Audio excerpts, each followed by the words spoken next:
I went to the track over the weekend and had an absolute blast. This is actually my third time at the track, and how it all started, I met a guy last year who used to race 24 hours of Daytona. He's raced all kinds of stuff, Corvettes, Ferraris. He also has a March Formula 3 car. He has a Ferrari 599.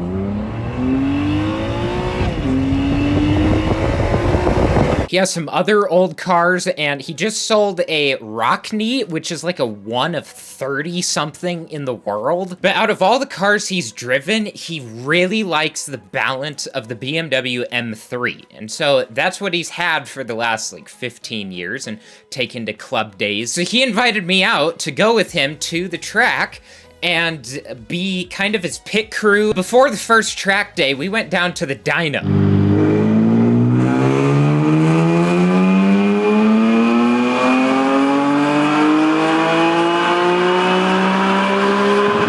Car surprisingly is making 320 horsepower, which is way more than he expected. We get down to the track and we weigh the car, and with him and all his gear and everything in it, it weighs over 3,100 pounds. We get hit by a dust storm, which I don't think I've ever been in a dust storm before. Oh yeah, there's some dust off in the distance, and then you can start seeing less and less out there until it's just on top of you. Next day, he goes out first session, and it comes back in, and he's like, I smell gas in the car. So we pop the trunk open, which is where the fuel cell is, and there's just oil sprayed all over the inside of the trunk. We found out that was because he put in too much oil and it was shooting out the catch can.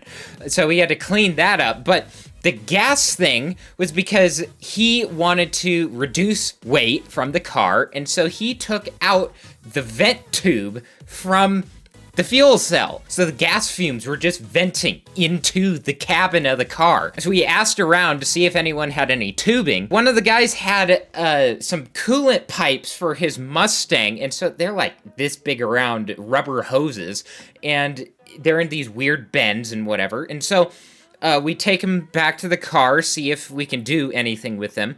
And I'm sitting there trying to see different angles, put them in different orders to see if we can get it from the fuel cell out to the bumper. I figured out an orientation, and I took a knife, punched a slit in each side of it, and sent a zip tie through them both, tied them together, and there you go. Problem solved. There were some other really cool cars there. There were some open-seater cars, like a Radical. There was this dark blue Mustang with a really cool horse decal on the side of it. One of my favorite cars from the weekend was a ex-Le Mans R8. It has 4 built-in jack posts, and so all you have to do is plug an air to it, and the whole car raises up. In the race of the weekend, that car, it was so fast that it was way ahead of everyone else. The Mustangs were like second and third, and it went off track. He was pushing it too hard, went into the dirt. A bunch of people passed him, he got back on track,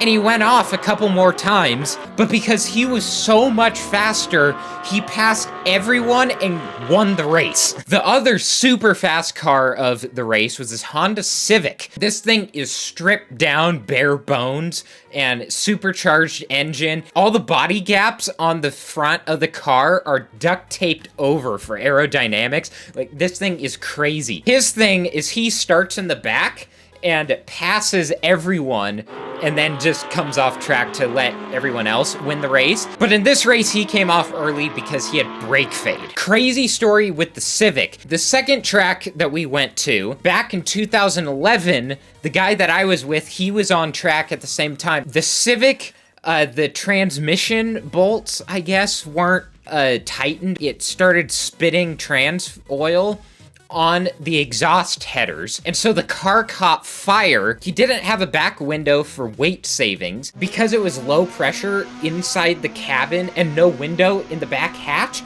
the flames got sucked into the cabin. And so he's doing over 100 miles an hour, and suddenly the whole inside of the car is just on fire.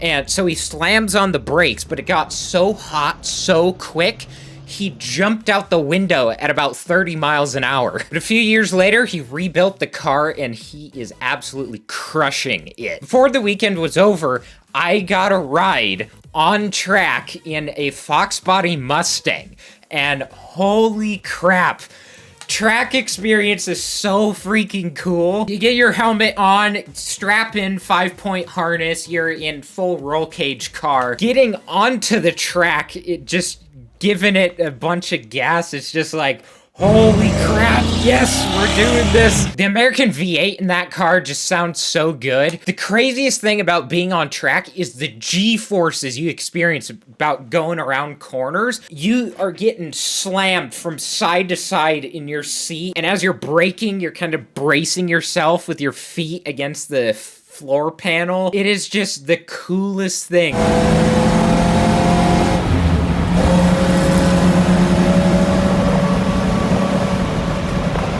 Front straight, you get up to about 120, maybe more than that. You slam on the brakes, hard left corner.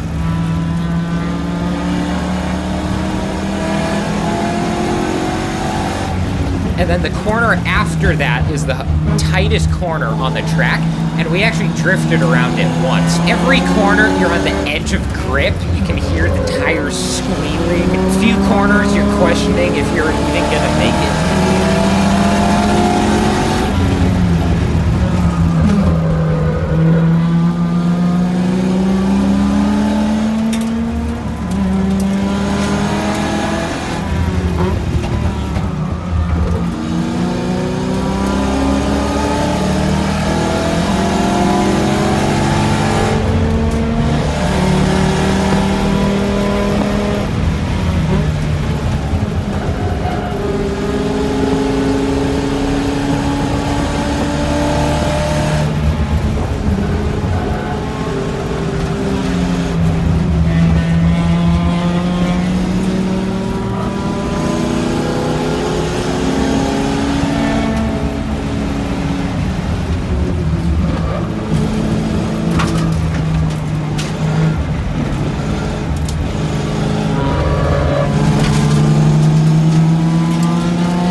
I just smile on my face the entire time. It is just the coolest experience. Second weekend we went racing, there were a bunch of the same cars.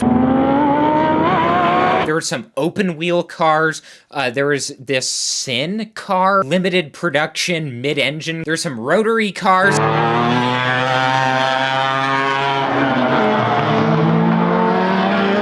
Some NASCARs showed up.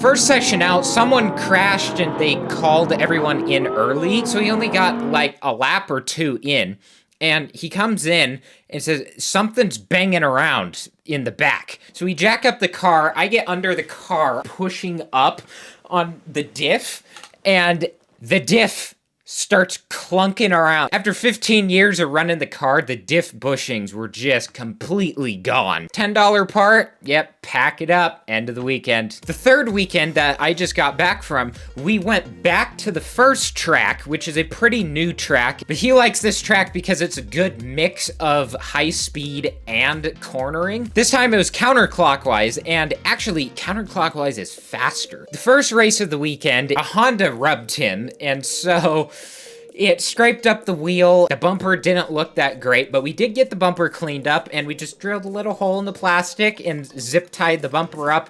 You'd never know what happened. That was really the only problem we had the entire weekend. And then the race ended early because a BMW blew up his engine, and it caught on fire. Second race, the guy I was with got second because there were only 4 cars in the class, one of them being the car that blew up, and the other one being the Honda that went home after wrecking. And I got a ride in the Mustang once again.